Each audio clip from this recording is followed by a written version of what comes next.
है। आप देखो बाइबल बताती है, परमेश्वर ने ऐसा लिखा रोमनों की पत्री 8वें अध्याय में कि वो पवित्र आत्मा के द्वारा उसने हमें गोद लिया ताकि हम उसे अब्बा बाप कहकर बुलाएं। सबसे पहली ये बात हमको उसने दी कि हम उसको पिता कहकर बुलाएं। इसलिए यीशु मसीह बोलते हैं कि जब भी तुम प्रार्थना करोगे, प्रार्थना इस तरह से करो, हे मेरे पिता। ये बताने के लिए कि कोई भिखारी नहीं आ गया है, बेटा आया है। बेटे की तरह बात करो ना, आमीन। बेटी की तरह बात करो, आमीन। मैं अपना एक्सपीरियंस शेयर करता हूं। कई बार ऐसा हुआ है कि मैं घुटनों पे जाके प्रार्थना कर रहा और एकदम से मेरे मुंह से निकलता है कि पापा सुनो ना, तो मुझे सामने से आवाज आई है, फिर से एक बार बोलना। कितने समय के बाद मुझे पापा बोला है, तब मेरी आंख में से आंसू निकलने लगते हैं। तो सही बात, मुझे गोद ही आपने इसलिए लिया ताकि मैं पापा कह के बुलाऊं, अब्बा बाप कह के बुलाऊं। सारा आदर, सारा मान, सारी महिमा उसके लिए सिर्फ प्रभु यीशु लायक है, आमीन। सर में जाना चाहते हैं फिर से एक बार कुछ आयतों को पढ़कर प्रार्थना के साथ हम आगे बढ़े। कोई मेरे लिए हिंदी में जोर से पढ़ेंगे लूका 11 पहली और दूसरी आयत। वह किसी जगह प्रार्थना कर रहा था। जब वह प्रार्थना कर चुका तो उसके चेलों में से एक ने उससे कहा, हे प्रभु, जैसे यूहन्ना ने अपने चेलों को प्रार्थना करना सिखाया, वैसे ही हमें भी तू सिखा दे। उसने उनसे कहा, जब तुम प्रार्थना करो तो कहो, हे पिता, तेरा नाम पवित्र माना जाए, तेरा राज्य आए। दूसरा भाग पढ़ें, लूक 18 और 1। फिर उसने इसके विषय में कि नित्य प्रार्थना करना और हियाव न छोड़ना चाहिए, उनसे यह दृष्टांत कहा। आइए प्रार्थना करें। हमारे जीवित परमेश्वर फिर प्रभु यीशु मसीह, फिर से एक बार आपको हम धन्यवाद देते हैं। एक नया दिन आपने दिया, नया मौका दिया आपकी स्तुति करने के लिए, आपकी आराधना करने के लिए, आपको धन्यवाद देने के लिए, आपके नाम को ऊपर उठाते हुए जब आपके पास हम आते हैं तो प्रभु यीशु मसीह हम धन्यवाद देते हैं, क्योंकि हम जानते हैं आपके वचनों के मुताबिक जहां 2 या 3 मेरे नाम से इकट्ठा हो वहां पर मैं मौजूद हूं। आप इस जगह पर हैं प्रभु यीशु, और हम आपकी हजूरी में हैं, और इसीलिए हम आपसे फिर से एक बार प्रार्थना करते हैं, विनती करते हैं कि आप हमसे बात करें, आप हमसे व्यवहार करें। प्रभु यीशु मसीहा, हम विनती करते हैं कि आप पवित्र आत्मा को फिर से एक बार हम पर उंडेल दें और पवित्र आत्मा वचन की सच्चाई में हमें लेकर जाएं, ताकि ये वचन की सच्चाई हमें मुक्त कर दें। प्रभु यीशु मसीह, आप जानते हैं हमारे जीवनों में कहां अभी भी बंधन है, कहां अभी भी अंधेरा है, कहां अभी भी निराशाएं हैं, कहां अभी भी प्रभु यीशु हम टूट गए हैं। आप सब जानते हैं। हमारी विनती है, आज आपका वचन, ताजगी से भरा वचन आप हमारी ओर भेजें, और प्रभु यीशु आपकी मर्जी हमारे जीवनों में पूरी करें, हमारे बीच में पूरी करें, और आपका नाम ही हमारे बीच में से पाक मनाया जाए, क्योंकि उसके लिए सिर्फ और सिर्फ आप ही लायक हैं। प्रभु यीशु, हम फिर से एक बार हमारे भटकते विचारों को आपकी अधीनता में ले आते हैं और आपसे विनती करते हैं, हमें ज्ञान, बुद्धि, समझ की आत्मा दें। Give us a spirit of wisdom and revelation, और हमारी आंखों को खोलें ताकि हम आपको निहार सके, हमारे कानों को खोलें ताकि हम आपको सुन सकें, ताकि जैसे हम हैं थोड़ी देर के बाद वैसे हम न रहें। प्रभु यीशु, आप ही की मर्जी हमारे बीच में और हमारे जीवनों में पूरी हो। महिमा आप ही को देते हैं। प्रभु यीशु मसीहा के नाम से ये प्रार्थना करते हैं, साथ में कहेंगे आमीन। धन्यवाद प्रभु यीशु, धन्यवाद। प्रार्थना के ऊपर कुछ बोलना चाहता हूं, शेयर करना चाहता हूं। प्रेयर या तो प्रार्थना हमारे जीवन का बहुत ही इंपॉर्टेंट अंग है, बहुत इंपॉर्टेंट। याद रखें कि हमारा आत्मिक जीवन शुरू ही प्रार्थना से हुआ है।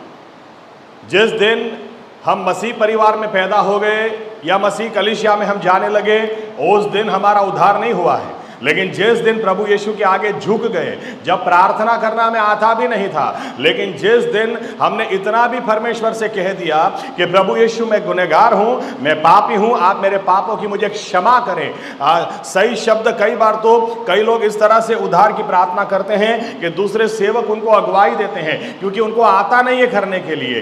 तो प्रार्थना करने के लिए जब आता भी नहीं था, तभी परमेश्वर ने हमारी प्रार्थना को सुना, तभी उसने हमारे गुनाहों को माफ किया, तभी हमारा आत्मिक जीवन शुरू हुआ। तो आज अफसोस की बात है कि जब प्रार्थना की बात आती है तो विश्वासी लोग दूर भागते हैं। अगर अभी ऐसा बोला जाए कि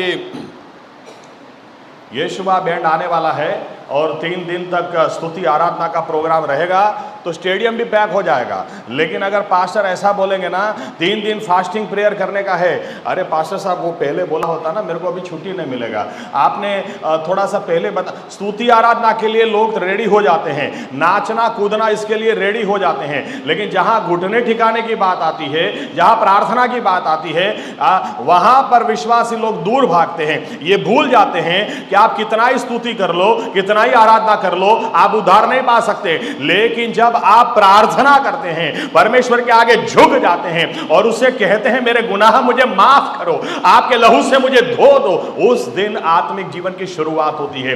उस दिन घुटनों पे जाने वाला व्यक्ति वो शैतान का बेटा होता है, पाप का बेटा, नाश में जाने वाला। लेकिन जब प्रार्थना करके खड़ा होता है, परमेश्वर का बेटा वहां से खड़ा होता है। बाइबल कहती है हमारा आत्मिक जीवन प्रार्थना से शुरू होता है। लेकिन फिर भी मैं यहाँ का नहीं जानता, लेकिन ज़्यादातर सब जगह ऐसा ही होता होगा। हमारी कलीसिया में हम बोलते हैं कि चर्च का टाइम 9 बजे है तो आप 8:45 बजे आओ, कम से कम 15 मिनट आकर प्रार्थना करो। मुश्किल से कोई आता है, प्रार्थना की बात मत करो, बस बाकी जो भी बात करनी है करो, प्रार्थना की बात मत करो। लेकिन विश्वासी को पता होना चाहिए कि हमारा आत्मिक जीवन शुरू ही प्रार्थना से हुआ है, तो बिना प्रार्थना आगे कैसे बढ़ सकता है?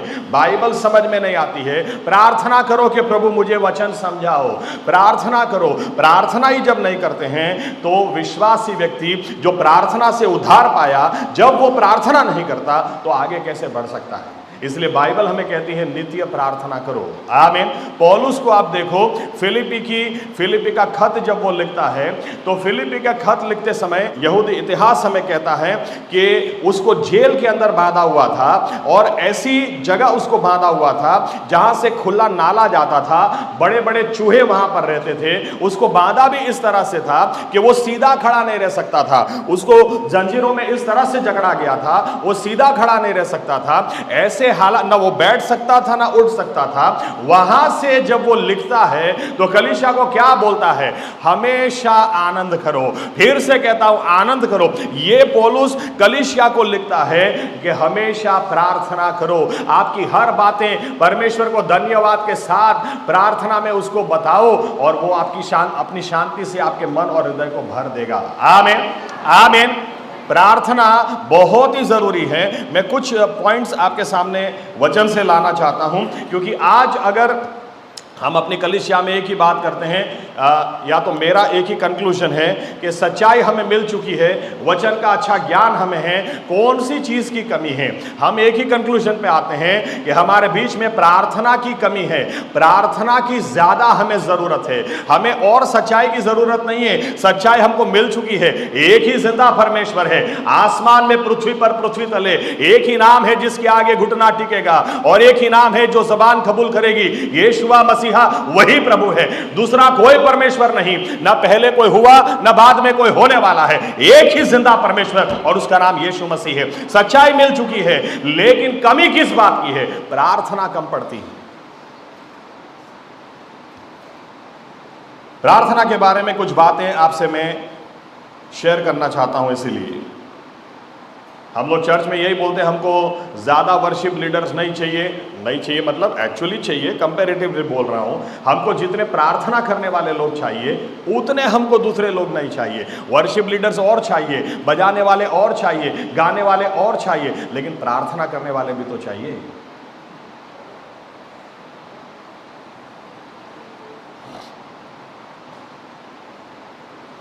प्रार्थना, चलो मैं इस तरह से बोलता हूँ, मैं अहमदाबाद का हूँ लेकिन मैं बड़ौदा में रहता हूँ। सेवकाई का मेरा सेंटर बड़ौदा है, लेकिन हर रोज़ मम्मी पापा के साथ मेरी बात होती है। आप किधर भी रहते हैं, लेकिन आप बाहर होंगे तो घर पे बात तो होगी। अभी मैं यहाँ पर हूँ तो जब टाइम मिलता है मैं घर पे फ़ोन करता हूँ, मेरी वाइफ के साथ, बच्चियों के साथ मैं बात करता हूँ। बाइबल कहती है जो उद्धार पाया हुआ है अब वो स्वर्ग का नागरिक है, उसका घर स्वर्ग है।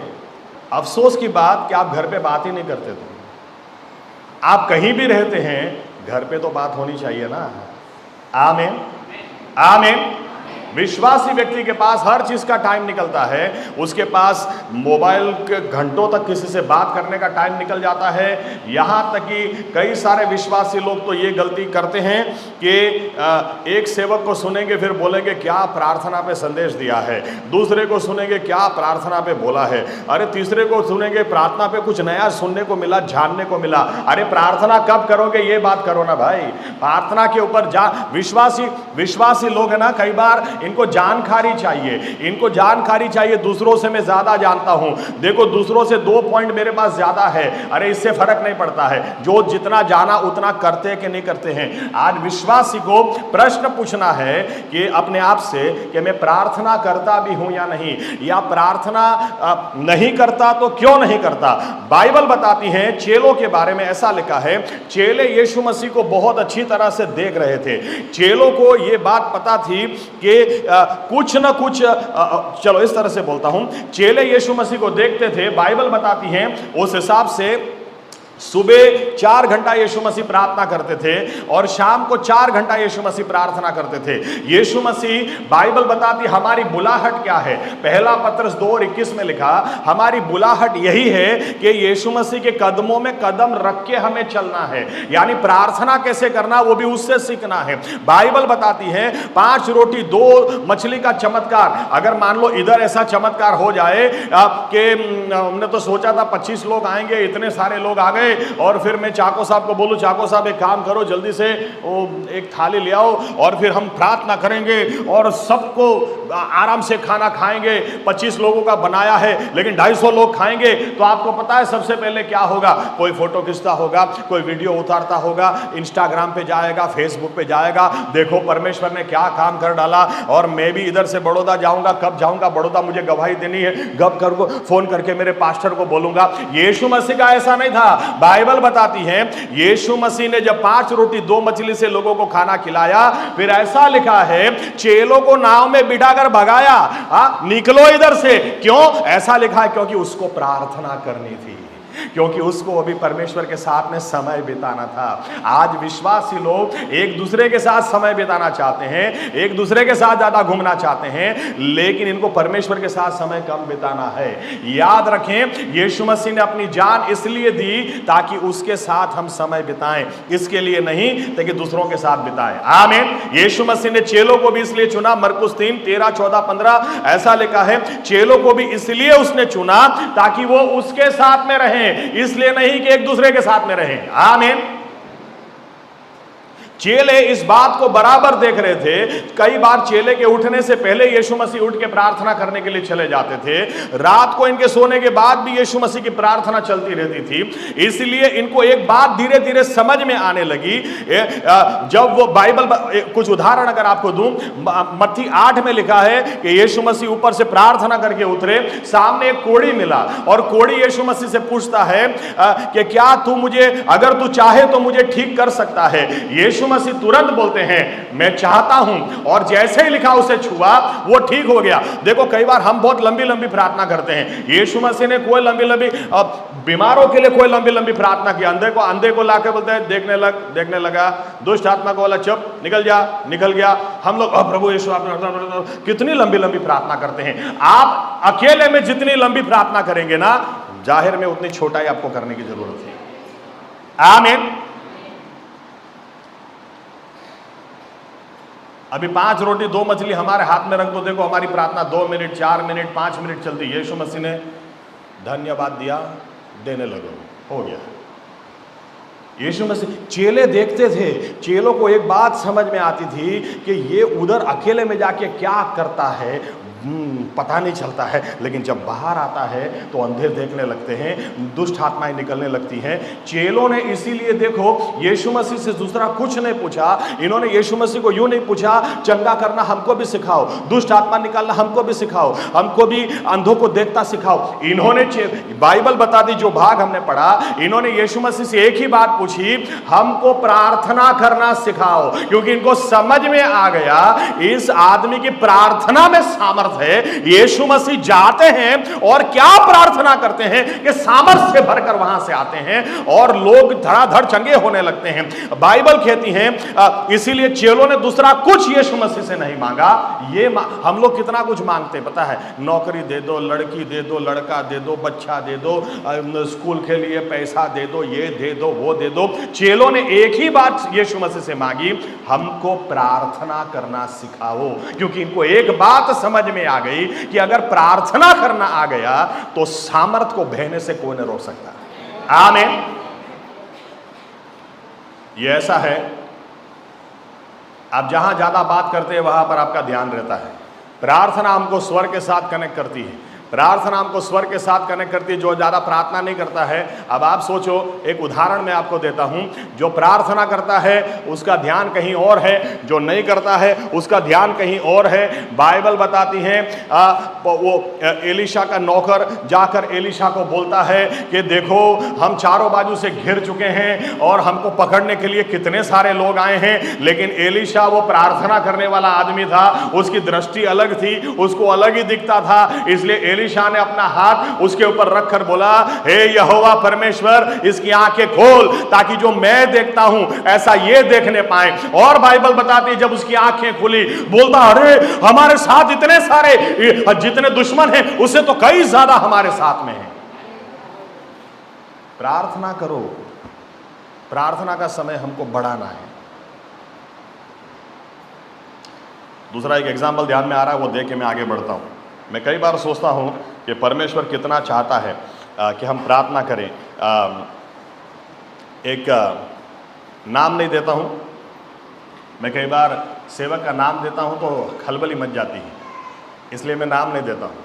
लेकिन बहुत बड़े एक सेवक अभी तो गुजर गए, लेकिन उनको स्पेशल गिफ्ट्स कुछ परमेश्वर ने दी थी। वो टीवी पर जब बोलते थे तो बोलते थे, अगर आपको कैंसर है तो आप खाली टीवी स्क्रीन पर हाथ रखो, मैं प्रार्थना करूंगा। घर के अंदर लोगों को कैंसर से ठीक हो जाते थे, अस्पताल में टीवी चालू करके प्रार्थना करते थे, वहां पर ठीक हो जाते थे, और जबरदस्त अभिषेक था। लेकिन इनका एक अनुभव मैं आपको शेयर करता हूँ आगे बढ़ने से पहले। इनकी जब मैं गवाही पढ़ रहा था तो एक बार ऐसा लिखा, इनके द्वारा बहुत सारे लोग चंगाए होते थे, लेकिन एक दिन ऐसे ही प्रचार वे कर रहे थे, प्रचार करते समय, बोलने के समय उनको हार्ट अटैक आया। उनको पता ही नहीं चला, इतना सीवियर हार्ट अटैक था। जब इनकी आंखें खुली दवा खाने के अंदर तो वो आईसीयू में थे और उनको बताया गया कि 3 दिन के बाद आपकी आंखें खुली हैं, आपको मेजर स्ट्रोक आया है और 3 दिन के बाद आपका ऑपरेशन भी होगा और फिर आपको शायद कुछ दिनों के बाद छुट्टी मिलेगी। तो वो वहाँ पर अंदर अस्पताल में रोने लगे और रोते हुए कहने लगे कि प्रभु ऐसा कैसे हो सकता है, मेरे द्वारा दूसरे ठीक होते हैं, मुझे हार्ट अटैक कैसे आ सकता है, मेरी ब्लॉकेजेस कैसे हो सकती हैं, मैं इतना प्रार्थना में समय बिताता हूँ, मैं इतने लोगों को तेरे बारे में बताता हूँ। परमेश्वर ने उनसे बात करके यूं बोला कि तू बड़ी बड़ी बात मत कर, तू ये मुझे बता, तू कितने समय से इधर कॉन्फ्रेंस ना उधर कॉन्फ्रेंस, तू इधर चंगाई की मीटिंग कर रहा है, उधर चंगाई की मीटिंग कर रहा है, तू मुझे ये बता कि मेरे साथ आखिर में तूने समय कब बिताया था। ये हार्ट अटैक नहीं है, ये जानबूझकर मैंने तुझे झटका दिया ताकि आईसीयू में मैं तेरे साथ 3 दिन बिताना चाहता हूं। तू मुझे टाइम नहीं देता है, मैं तड़पता हूं तेरे साथ समय बिताने के लिए। 3 दिन के बाद तू चिंता मत कर, तेरे रिपोर्ट नॉर्मल आ जाएंगे, लेकिन आईसीयू में तुझे देखने भी कोई नहीं आ सकता, सीवियर हार्ट अटैक है, इसलिए यहां पर सिर्फ तू और मैं, दूसरा कोई नहीं। और आज के बाद देखना, अगर मेरा टाइम किसी और को दिया तो इससे बड़ा झटका दूंगा। तो बोला 3 दिन के बाद इनके रिपोर्ट निकाले, डॉक्टर बोलते इनकी एक भी नली ब्लॉक नहीं है, क्या है, जाओ घर। ये बाहर आने के बाद सबको बताने लगे, इतनी भी सेवकाई मत करो कि जिसने सेवकाई दी है उसी को भूल जाओ।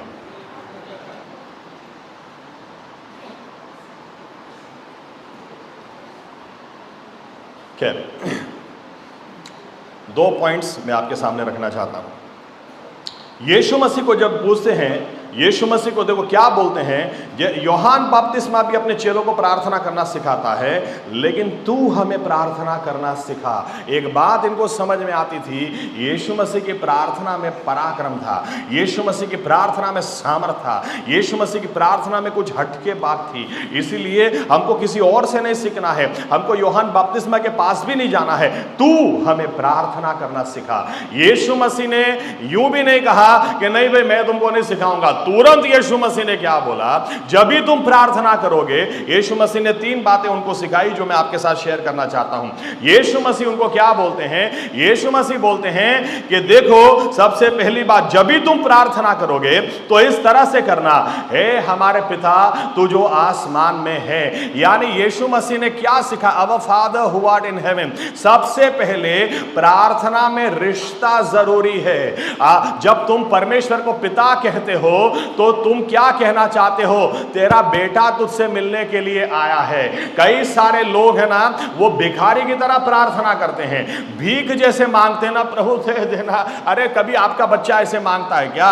मेरे बच्चों का मैं एग्जाम्पल दूं, मेरी लड़कियां हैं ना बहुत होशियार है। वो अभी जैसे मैं बाहर से जाऊंगा तो छोटी वाली तो क्या करेगी, छोटी वाली आके गोद में बैठ जाएगी, फिर बोलेगी पापा कैसा है आपका रहा, पापा मैं क्या सोच रही थी कि आइसक्रीम खाएंगे तो कैसा रहेगा आज।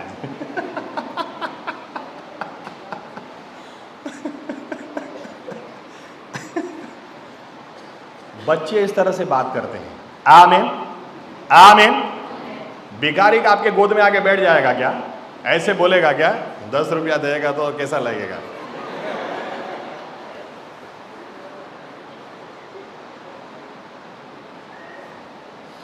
यीशु मसीह ने सबसे पहली बात क्या सिखाई, जब भी मेरे पास आओगे ना प्रार्थना करने के लिए, ये ध्यान में रख के आना, कोई भिखारी नहीं आ रहा है, बेटा आ रहा है, बेटी आ रहा है, पापा के बुलाना है। आमीन।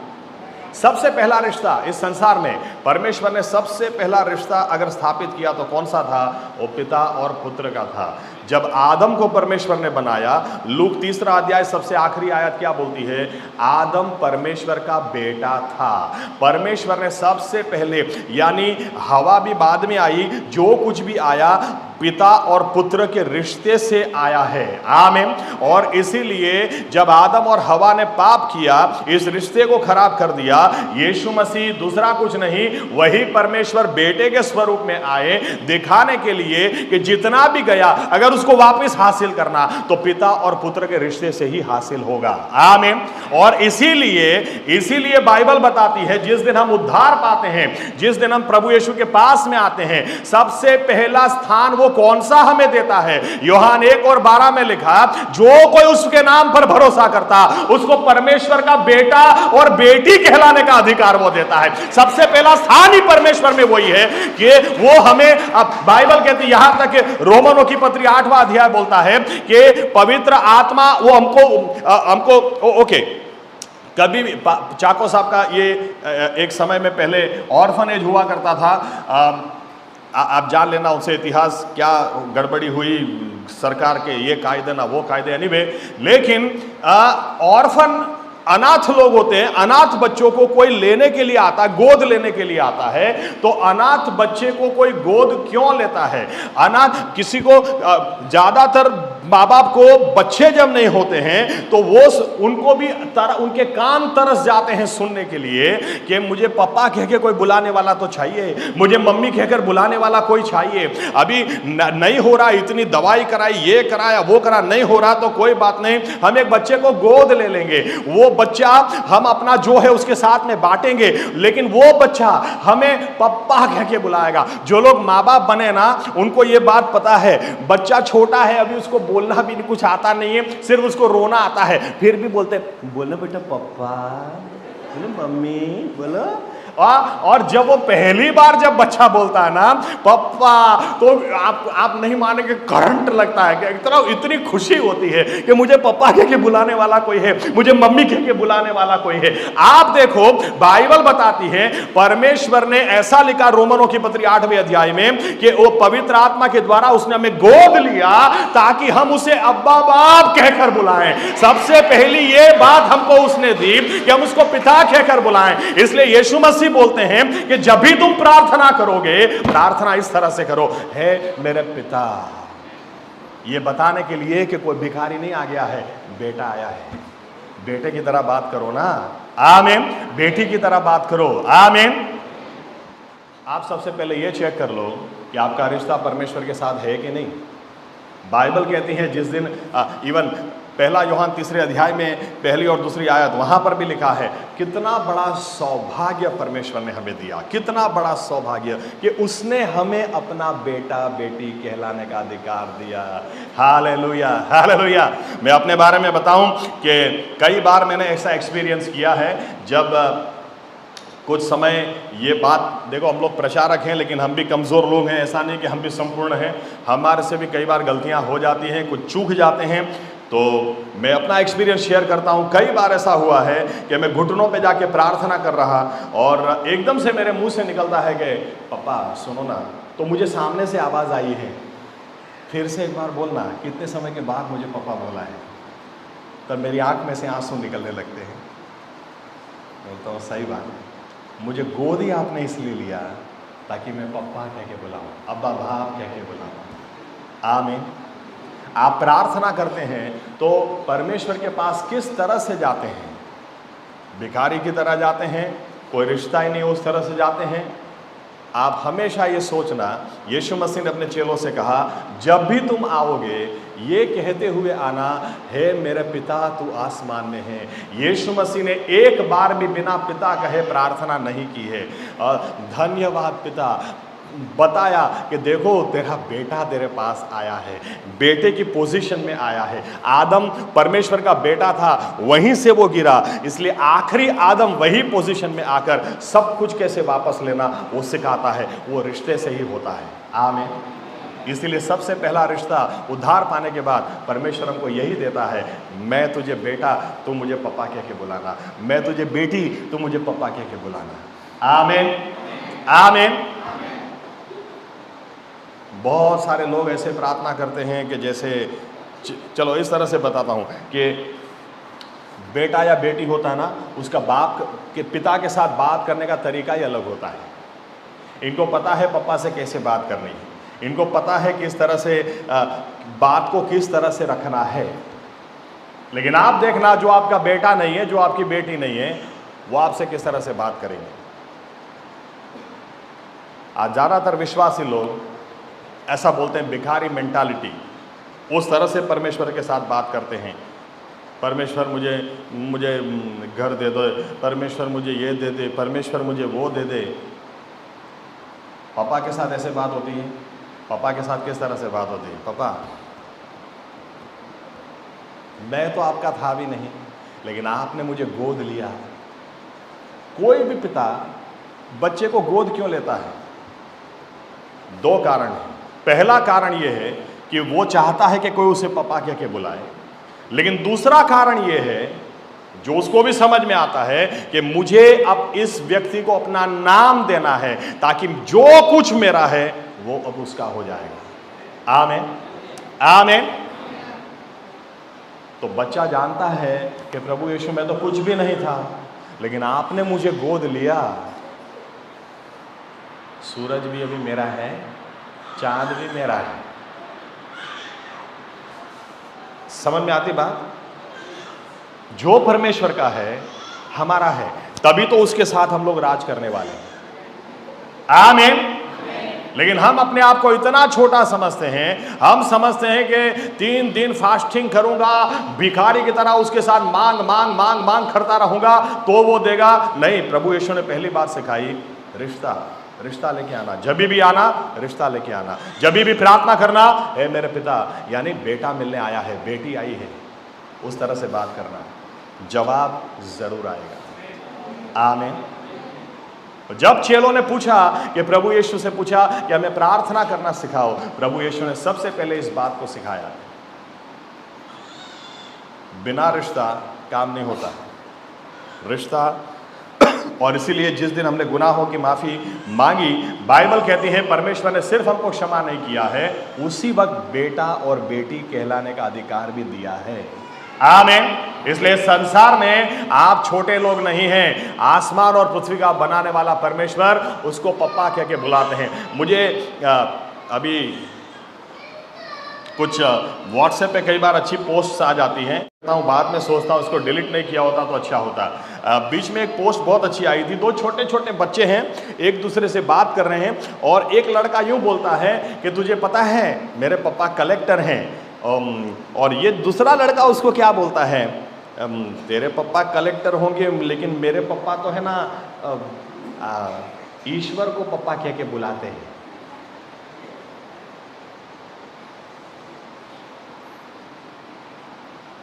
आप ध्यान में रखो, आपके पास पैसा कितना है उससे फर्क नहीं पड़ता, आपका एजुकेशन कितना उससे फर्क नहीं पड़ता है। आप कम पढ़ाई लिखी, ज़्यादा पढ़ाई लिखी, आपके शादी में गड़बड़ी हो गई, शादी नहीं हो रही, बच्चे नहीं हो रहे, अरे कुछ भी होने दो, अगर आप उद्धार पाए हुए हैं तो आप ध्यान में रखो आप राजाओं के राजा, प्रभुओं के प्रभु के बच्चे हैं। उसके पास जब भी आना अब्बा बाप कहकर आना, हे मेरे पिता तू जो आसमान में है।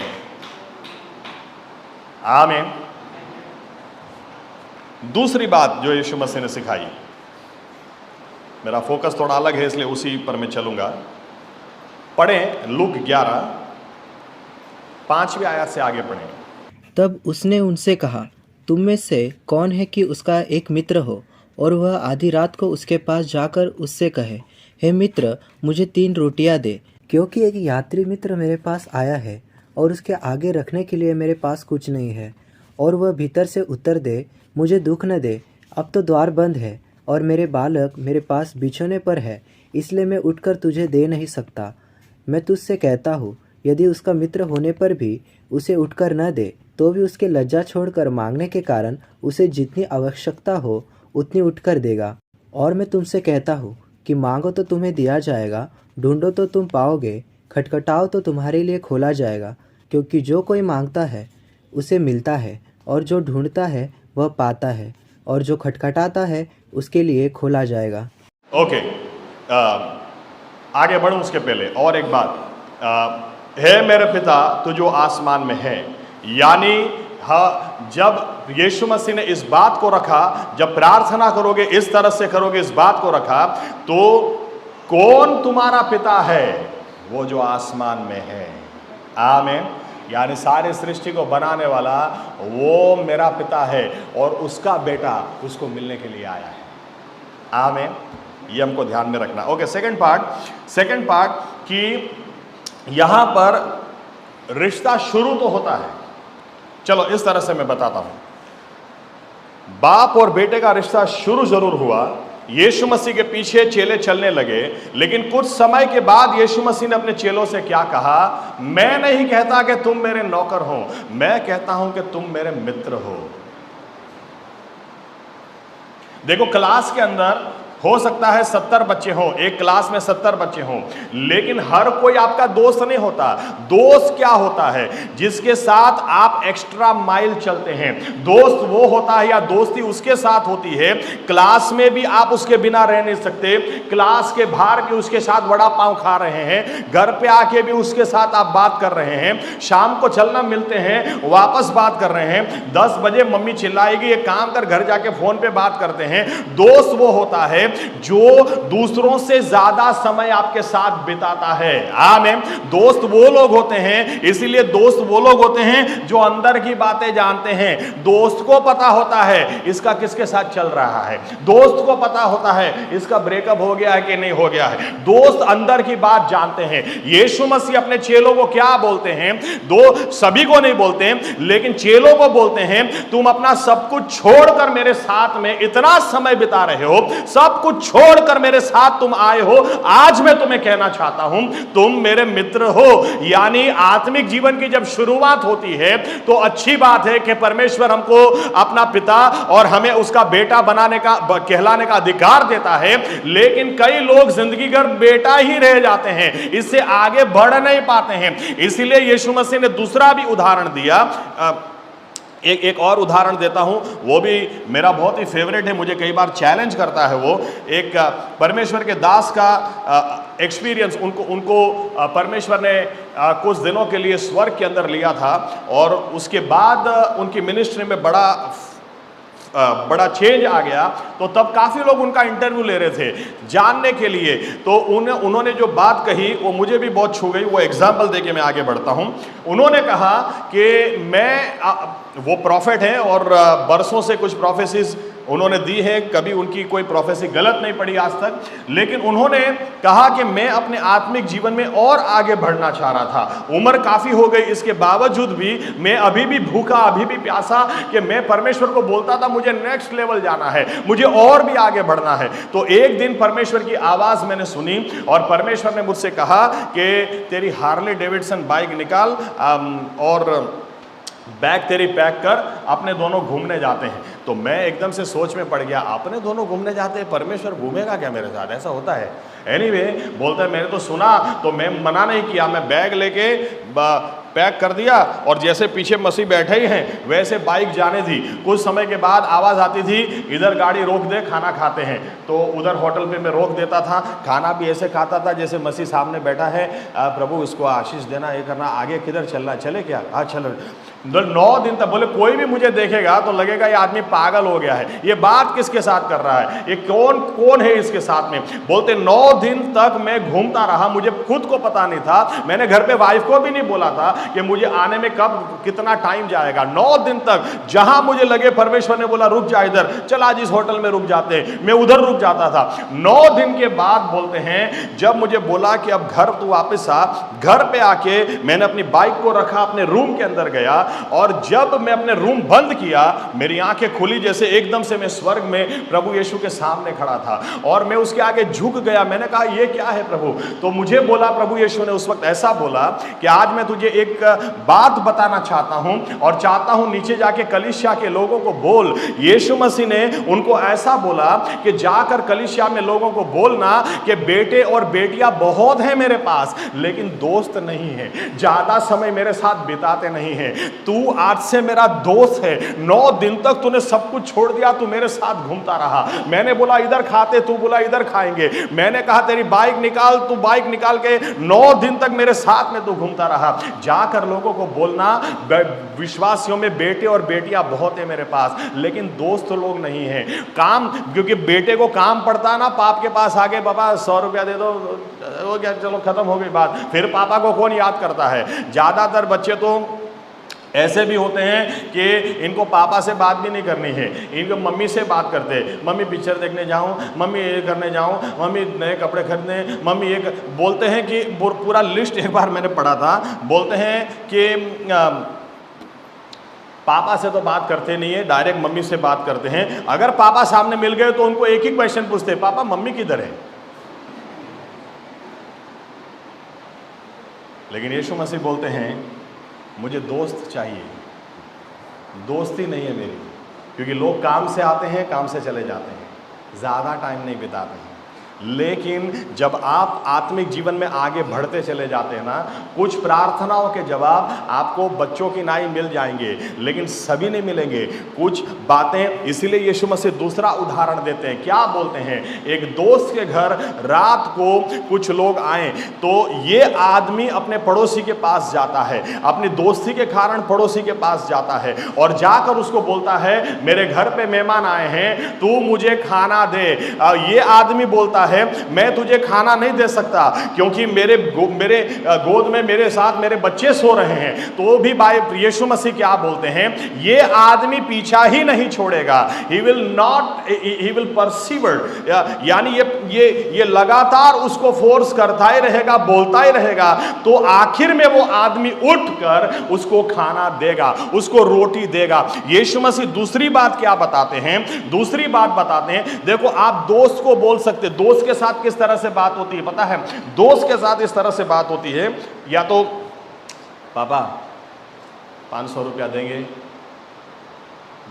बाप है ना कभी ऐसे पैसा देता नहीं, क्या काम है वो पहले बोल। दोस्त के पास कैसे बात कर सकते हैं? 500 रुपया देना, 5 दिन के बाद देता वापस ला। दोस्त के साथ अलग ही लेवल पे बात होती है। आमीन। आपको पता है हमारे पिता तो जो आसमान में है, आज की रोटी आज हमें देना, एक्चुअली ऐसा नहीं है। यहूदी अंडरस्टैंडिंग, ज्यूइश अंडरस्टैंडिंग क्या है पता है? आज की रोटी आज देना नहीं, अरे आज की रोटी आज देना ही पड़ेगा ना, तुम्हारे बच्चे हैं। मैं कई बार मजाक में बोलता हूं मेरी वाइफ को, मेरे बच्चे सुनते हैं और बोलता हूं सुन कौन सा थिक शेक पीना है बोल, मैं ऑर्डर करता हूं अपने दोनों के लिए, अपने दोनों के लिए। तुरंत मेरी बच्चियां क्या बोलेंगी, पप्पा हमको कैसे बोल सकते हैं? हमारे लिए भी 2 ऑर्डर कर देना। मैं बोलता हूं तुम्हारे लिए नहीं, तुमको अभी सर्दी जुकाम है। नहीं पापा, हमारे बिना आप खा कैसे सकते हैं? तो फिर मेरी बच्ची तो मुझे ऐसा भी बोलती है, पापा आपने हमको पैदा किया ना, तो अभी करना तो पड़ेगा। सही बात। ये ज्यूइश अंडरस्टैंडिंग है हमारे पिता तो जो आसमान में है, तो आज की रोटी आज देना ऐसा नहीं है। उसकी अंडरस्टैंडिंग है देना ही पड़ेगा ना भाई, तुम्हारे बच्चे हैं। आमीन। बाइबल कहती हैं सिंह के बच्चों को भी भूखा रहना पड़ सकता है, लेकिन जो यहोवा को खोजता है, उससे डर रखता, उसका भय रखता, उसको कभी किसी अच्छी चीज की घटी नहीं होती। आमीन। खैर, दोस्त के साथ अलग ही लेवल पे बात होती है। बाप ने मना कर दिया तो निकल जाना पड़ेगा, लेकिन दोस्त के साथ आप भिड़ सकते हैं। अरे यार नहीं देख लेना यार, तू नहीं करेगा तो कौन करेगा? अरे यार, क्या आपकी दोस्ती है क्या यीशु मसीह के साथ? तय किया 1 अध्याय बाइबल का पढ़ना, पढ़ लिया। तय किया 5 मिनट प्रार्थना करना, कर लिया। लेकिन मैंने बोला जहाँ दोस्ती होती है ना, वहाँ दूसरों से भी ज़्यादा समय बिताया जाता है। दोस्त लोग दूसरों से भी ज़्यादा समय एक दूसरे को देते हैं, ज़्यादा समय एक दूसरे के साथ में बिताते हैं। आमीन। इसीलिए कुछ बातें बाइबल की लोगों को इतनी समझ में आती है, बच्चों को इतनी समझ में आती है, लेकिन जो परमेश्वर के साथ दोस्ती रखते हैं उनको इतनी समझ में आती है। आमीन। क्योंकि जैसे मैंने कहा, दोस्त दिल खोलकर एक दूसरे के साथ बात करते हैं। यीशु मसीह अपने चेलों को भी प्रश्न हो गया, चेले पूछते हैं कि तू जो बोलता है ये दूसरों को समझ में क्यों नहीं आता है? प्रभु यीशु ने कहा ये बातें तुम्हारे लिए रखी गई है, ये दूसरों को समझ में नहीं आएगी, ये तुमको समझ में आएगी, क्योंकि तुम मेरे दोस्त हो, तुम अपना सब कुछ छोड़ के मेरे साथ चल रहे हो। यहां से दूसरा पॉइंट देता हूं।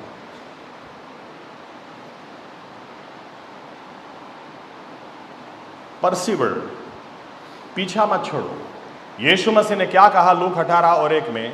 कुछ समय के बाद यीशु मसीह ने प्रार्थना करना तो सिखाया, लेकिन 11वें अध्याय और 18वें अध्याय के बीच में आप देखेंगे तो कहीं ना कहीं ऐसा समझ में आता है कि चेलों को समझ में आने लगा कि प्रार्थना का जवाब हमें क्यों नहीं मिल रहा, जिस तरह से यीशु मसीह को मिलता है हमें जवाब क्यों नहीं मिल रहा।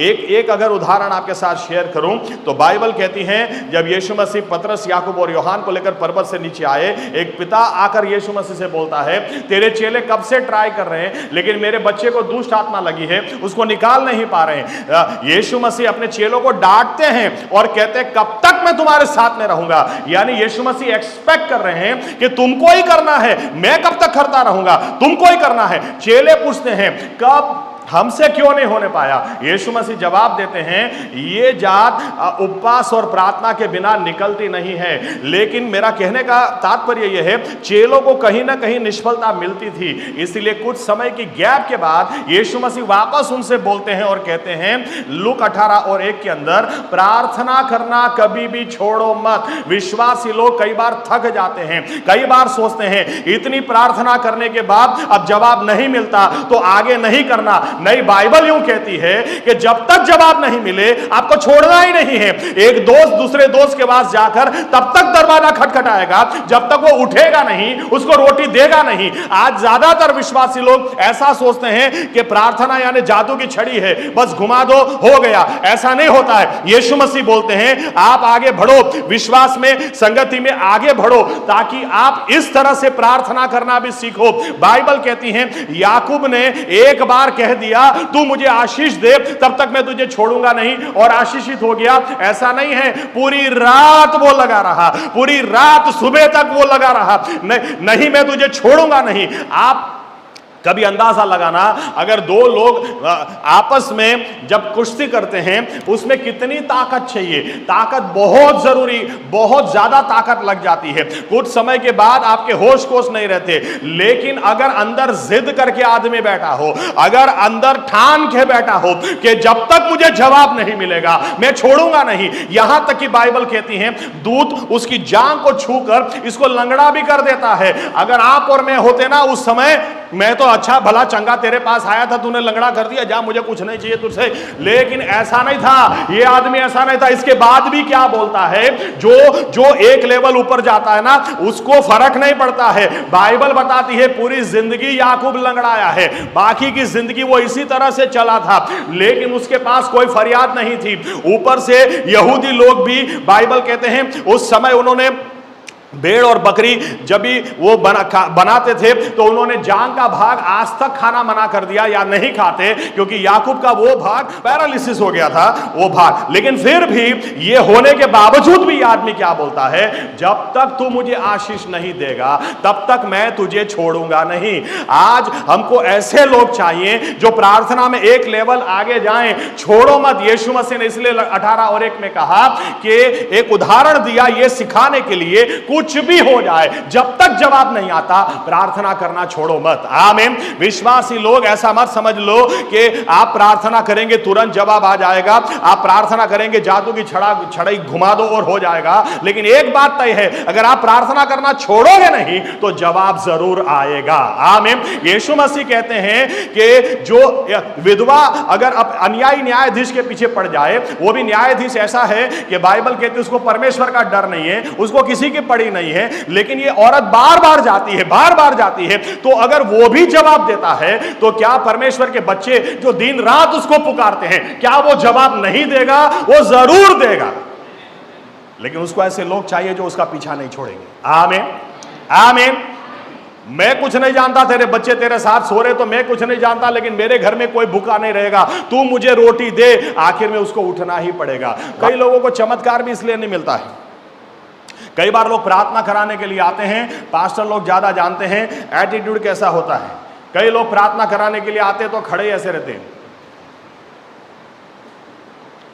खड़े रहने से पता चलता है मिला तो ठीक, नहीं मिला तो ठीक, मुझे कोई फर्क नहीं पड़ता, तो मिलेगा नहीं भेजा।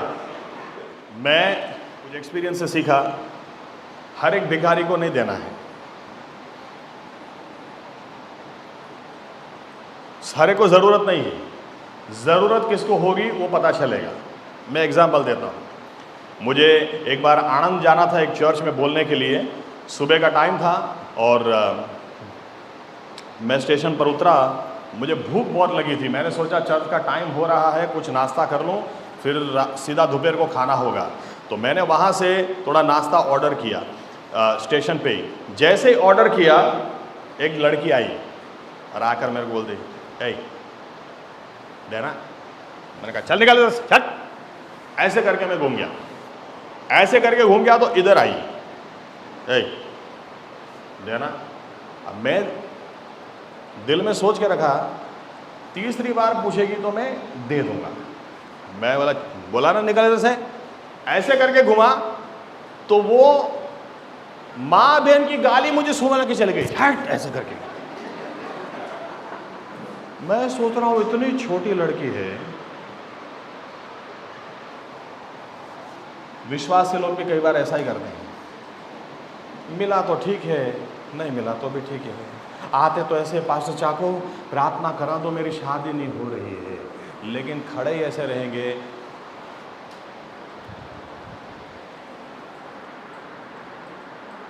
पास्टर को देख के पता चलता है इसको शादी करने की कोई जल्दी नहीं है, और 5 साल के बाद जब तो सीधा रहेगा तभी शादी होएगी।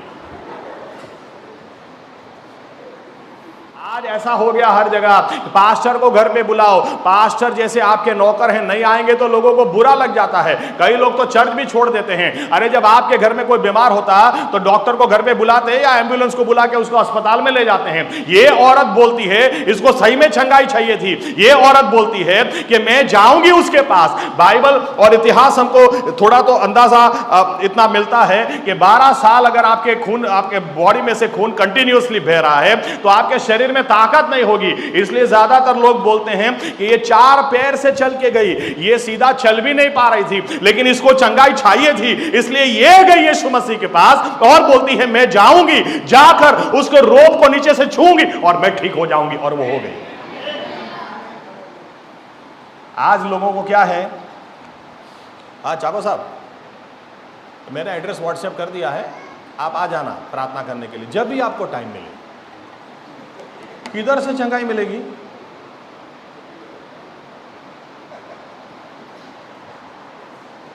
मरकुस 7वें अध्याय में लिखा है, मरकुस 7 के अंदर बाइबल बताती है एक औरत यीशु मसीह के पीछे घूम रही है और पीछे घूमते घूमते यीशु मसीह को क्या बोलती है, मेरी बेटी को ठीक कर दे। ये यीशु मसीह का देखो आप वो ध्यान भी नहीं दे रहे। मैं तो सोचता हूं अगर आप और हम में से कई लोग होते ना, यीशु मसीह मेरी बेटी को ठीक कर दे, यीशु मसीह मेरी बेटी, चल जा, ये तो सुनता नहीं है, बहरा हो गया क्या, मुझे नहीं चाहिए। हाँ, लेकिन ये औरत ऐसा नहीं करती है। बाइबल बताती है इसके पीछे पीछे चेले भी देख रहे हैं, चेले भी सोच रहे हैं कि यीशु मसीह कोई रिस्पांस ही नहीं दे रहे। बाइबल बताती है यीशु मसीह एक घर के अंदर जाकर बैठ गए तो ये औरत उस घर के अंदर भी आ गई। घर के अंदर जिसको चंगाई चाहिए ना, जिसको प्रार्थना का जवाब चाहिए, उसको फर्क नहीं पड़ता है, वो तब तक दरवाजा खटखटाएगा जब तक खोला नहीं जाएगा। बाइबल कहती है वो औरत दूसरे के घर के अंदर भी घुस गई, ऐसा नहीं कि बाहर चिल्ला रही थी, अंदर आ गई और आकर वापस यीशु मसीह से बोलती है मेरी बेटी को ठीक कर दे। ये यीशु मसीह अभी भी सामने नहीं देख रहे।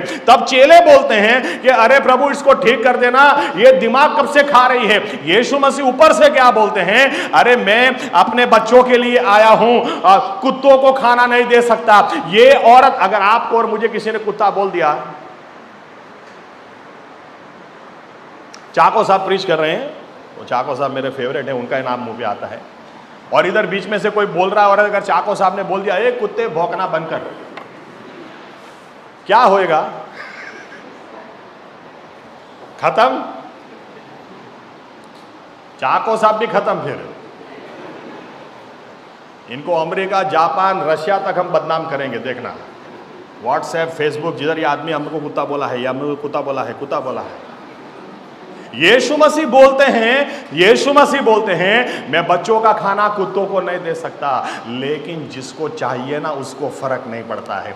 ये औरत फिर क्या बोलती है, अरे बच्चों का खाना मैं कहां मांग रही हूं, लेकिन बच्चे जब खाना खाते ना तो टेबल के ऊपर से जो नीचे गिरता है वो तो कुत्ते को मिल सकता है कि नहीं, वही तो दे दे। यीशु मसीह बोलते हैं ऐसा विश्वास मैंने कभी किसी के पास नहीं देखा, जा तेरी बेटी ठीक हो गई। जब तक प्रार्थना का जवाब मिले नहीं तब तक छोड़ो नहीं। आमीन, आमीन। थोड़ी सी प्रार्थना कर दी और बस प्रभु जवाब नहीं आ रहा, प्रभु नहीं आ रहा। अभी मैं तो बहुत प्रार्थना की, कई लोग इतने वर्षों की मिनिस्ट्री में कितने लोगों से सुन लिया, नहीं पास्टर क्या प्रार्थना करें, अभी तो प्रार्थना का जवाब आता ही नहीं है।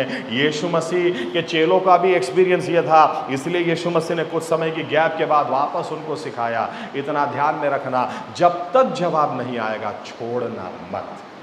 अगर एक अन्यायी न्यायाधीश, अगर एक विधवा औरत बार बार अन्यायी व्यक्ति से न्याय ला सकती है, तो याद रखना तुम्हारा आसमानी पिता वो तो उत्तम न्यायाधीश है। इज द राइचियस जज, उसके जैसा न्यायी और कोई नहीं है। उसको तुम पुकारोगे तो क्या वो जवाब नहीं देगा? जरूर देगा। आमीन, आमीन। और मुझे एक बात पता है, जब प्रार्थना का जवाब आता है एक्साइटमेंट बढ़ जाता है, आत्मिक जीवन में तरोताज़ा आप हो जाते हैं। आत्मिक जीवन में जब प्रार्थना का जवाब आता है, 1000 लोगों के सामने भी खड़े होकर आप बोल सकते हैं मेरा परमेश्वर, उसका हाथ आज भी छोटा नहीं हो गया कि वो बचा ना सके, उसके कान आज भी बहरे नहीं हो गए कि वो सुन ना सके। मेरा परमेश्वर आज भी दुआओं को सुनता है, आज भी वो जवाब देता है, वो आज भी मेरा परमेश्वर ही परमेश्वर। आमीन। अपनी प्रार्थना की वेदी को आप जलाए रखो, आत्मिक जीवन प्रार्थना से ही शुरू हुआ, इसको बुझने मत दो। शैतान चाहता है नहीं हम प्रार्थना करें। कई लोगों को तो ऐसा है, नींद आती नहीं है, प्रार्थना करना शुरू करेंगे नींद आ जाएगी, हाँ बाइबल पढ़ना शुरू करेंगे नींद आ जाएगी। आज आप सोचेंगे फास्टिंग प्रेयर करना है, आप फास्टिंग प्रेयर करने के लिए आज ऑफिस से भी छुट्टी ले लोगे, उसी दिन आपके घर पे अचानक से रिश्तेदार आ जाएंगे। शैतान नहीं चाहता कि आप प्रार्थना करो, लेकिन हमारा भी उल्टा होना चाहिए। मैं भी तब तक छोड़ूंगा नहीं जब तक मुझे जवाब नहीं मिलेगा। आमीन। क्योंकि मेरे परमेश्वर का हाथ छोटा हुआ नहीं है, उसके कान आज भी बहरे नहीं हो गए। वो सामने से बोलता है, बिहोल्ड, देखो मैं जो हूं सो हूं। आमीन। आइए अपनी जगह खड़े हो जाए। आज विश्वासी लोगों को आदत पड़ गई है, दूसरे विश्वासियों से ज़्यादा बात करते हैं, परमेश्वर से कम बात करते हैं। लेकिन याद रखें, विश्वासियों से बात करके हम उद्धार नहीं पाए, प्रभु यीशु से बात करके प्रार्थना करके हम उद्धार पाए हैं। तो उसी से बात करके हम आत्मिक जीवन में आगे बढ़ेंगे, किसी और से बात करके नहीं। आइए हमारी आंखें बंद करें, हम निर्णय लें, हम प्रार्थना करें। प्रभु यीशु मसीह, हम धन्यवाद देते हैं क्योंकि प्रभु यीशु मसीहा हमें आपने फिर से एक बार इस बात को याद कराया है कि हम उद्धार ही प्रार्थना से पाए हैं। उस प्रार्थना को कैसे हम छोड़ सकते हैं? आपसे बात करना कैसे छोड़ सकते हैं? आपसे बात करने से ही हमें नया जीवन मिला है। आपसे बात करने से ही, आपके आगे झुक जाने से ही, आपके आगे गुनाहों को कबूल करने से ही हमें आपका बेटा और बेटी कहलाने का अधिकार मिला है। प्रभु यीशु मसीह, आगे बढ़ने के लिए हमें आपकी ज़रूरत है। अगर आपसे बात नहीं करेंगे तो और किससे बात करेंगे? प्रभु यीशु मसीह इस समय आपको धन्यवाद देते हैं क्योंकि आपने प्रभु यीशु जिस समय हमें उद्धार मिला, उस समय प्रभु यीशु आपने हमें आपका चेला नहीं बनाया, आपका नौकर नहीं बनाया, लेकिन आपका बेटा और बेटी बनाया, ताकि हम आपको अब्बा बाप कहकर बुला सकें। हम हैं हमारे पिता, तू जो आसमान में है, जो आसमान में है उसके बच्चे हैं हम, और उस तरह से आपको पुकार सकें। प्रभु यीशु मसीह, धन्यवाद देते हैं, बहुत बहुत धन्यवाद देते हैं। हम नाचीज लोग कुछ भी नहीं थे प्रभु यीशु, लेकिन आपने आपका बेटा और बेटी हमें बना दिया। लेकिन आप ये भी चाहते हैं कि हम दूसरों से ज़्यादा आपके साथ में समय बिताएं, आपके साथ हमारा रिश्ता गहरा होता चला जाए और दिन ब दिन हमारे स्वभाव में ये बात आती चली जाए। पहले मैं छोड़ देता था, लेकिन आज के बाद नहीं छोड़ूंगा। जब तक जवाब नहीं आएगा तब तक मैं नहीं छोड़ूंगा। बहुत सारी प्रार्थना का जवाब हमें मिल गया होता, बहुत बड़े चमत्कार हमारे जीवनों में हो गए होते, लेकिन हमने ही कहीं ना कहीं छोड़ दिया प्रभु यीशु। लेकिन आज उसके लिए हम क्षमा चाहते हैं और आपके पास फिर से एक बार आते हैं, क्योंकि आपने अपने चेलों से कहा, चेले भी कहीं ना कहीं निराश हो जाते होंगे, लेकिन आपने उनसे कहा, लूक 18:1 में कहा, ये दृष्टांत इसलिए देते हुए कहा, कुछ भी हो जाए प्रार्थना करना छोड़ो मत, क्योंकि जो मांगता है उसे मिलता ही है, जो खोजता है वो पाता ही है, जो खटखटाता है उसके लिए खोला ही जाता है। आप हर प्रार्थना का जवाब देना चाहते हैं और इसीलिए आप चाहते हैं जब तक जवाब न मिले हम छोड़े नहीं। अभी तक छोड़ा, क्षमा कर देना प्रभु यीशु। लेकिन आज के बाद हमें ये बात हम कभी भी भूल न जाएं कि हम छोड़ेंगे नहीं तो जवाब आएगा ही। दूसरों को मूर्ख बनाने वाला आदमी भी अगर परमेश्वर से एक रात के लिए भिड़ जाए और बोले जब तक तू मुझे आशीष नहीं देता मैं नहीं छोड़ूंगा, उसको लंगड़ा बना दिया, फिर भी कहता जब तक तू मुझे आशीष नहीं देगा मैं नहीं छोड़ूंगा, कितना ही नुकसान क्यों ना हो जाए, मेरी जिद यही रहेगी, मुझे जवाब दे, उठ, अगर तेरे बच्चे सो रहे तेरे साथ तो भी उठ, मुझे रोटी दे, मुझे मेरे गेस्ट को खाना खिलाना है। वो उठना ही पड़ेगा, आना ही पड़ेगा, देना ही पड़ेगा, वो देगा। और आप करना चाहते हैं, इसलिए आपने ही, किसी और ने हमको नहीं सिखाया, आपने ही आपके चेलों को, आपने ही आपके बच्चों को सिखाया कि अन्यायी न्यायाधीश से भी न्याय मिल सकता है अगर उसके पीछे पड़ जाओ। तो जो आसमानी पिता है, जो सबसे उत्तम न्यायाधीश है, राइचियस जज है, वो क्या तुम्हें जवाब नहीं देगा? जरूर देगा, जरूर वो देगा। प्रभु यीशु मसीह ऐसा ही हमारे साथ में हो, ताकि प्रभु यीशु हम दूसरों के बीच में खड़े होकर दूसरों के नजर से नजर मिलाकर कह सकें मैंने ये प्रार्थना की और मेरे परमेश्वर ने देखो किस तरह से जवाब दिया। क्योंकि उसका हाथ आज भी छोटा नहीं हो गया कि वो बचा ना सके, उसके कान आज भी बहरे नहीं हो गए कि वो सुन न सके। मेरा परमेश्वर आज कल भी परमेश्वर था, आज भी वही है, कल भी वही रहेगा। हमारे जीवनों से इस तरह से आपको महिमा मिले, ये प्रार्थना प्रभु यीशु मसीह के नाम से हम करते हैं, आमीन।